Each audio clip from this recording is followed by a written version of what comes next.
I reached out to Preem a couple of times. Preem is a very busy dude. You already know that. He having a whole bunch of sessions. He traveling like a motherfucker, getting his shit done.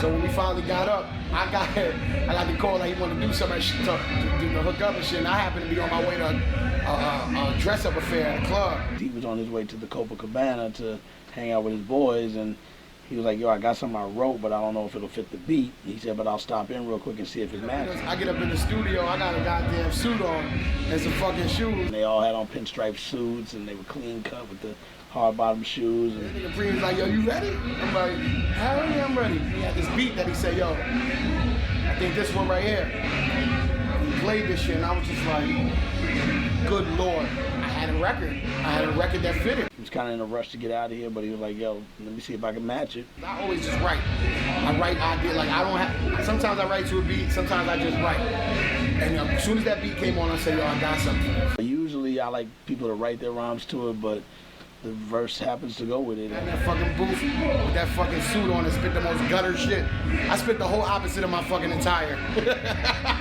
I got in there and spit hoodie, baggy jeans, dirty Tim music in a goddamn suit. And you know, he pulled out his BlackBerry and did it like really in maybe 3 takes at that, and then he was out of here because I think they were celebrating one of his boys. I don't know if it was a birthday or something, but I know they were all dipped for the night. So the beat was going around, right? And I'm like, damn, this shit feels so dirty.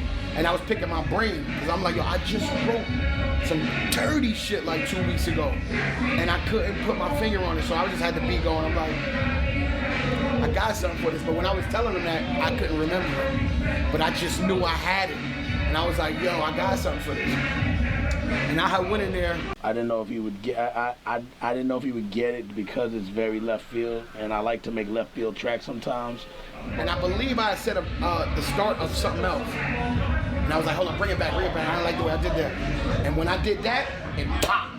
The record popped. And I was like, Project Boy.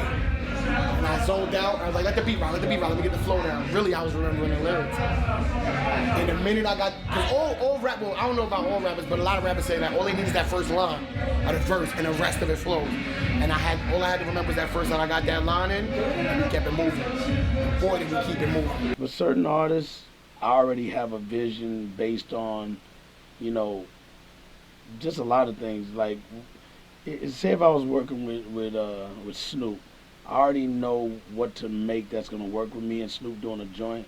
But when it's somebody like Joel or Royce or certain people that are really, really intense with their lyrics, you really like to kind of go a little further left than your usual expected style. You know what I'm saying? So with Joel, I knew I could go a little left and he would understand it without going, no, I need something for the club. I need that radio record. I need that joint. You know, I know that he would understand it and not give me criticism of saying, give me something else that's more on that level. So that's why I went in with that type of a mentality, and I really wanted to take it back to just chopping up a break.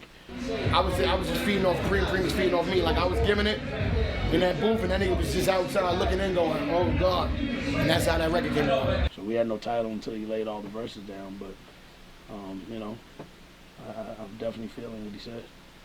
That's one of my favorite records that I've ever done. To be honest with you, like, that's one of my favorite records. And it's called Project Boy. And you ain't gotta be from the project. You just gotta know what it is to struggle, you know, and you're gonna feel that record. Joel's a beast. He's definitely one of the illest New York lyricists, period, of this era.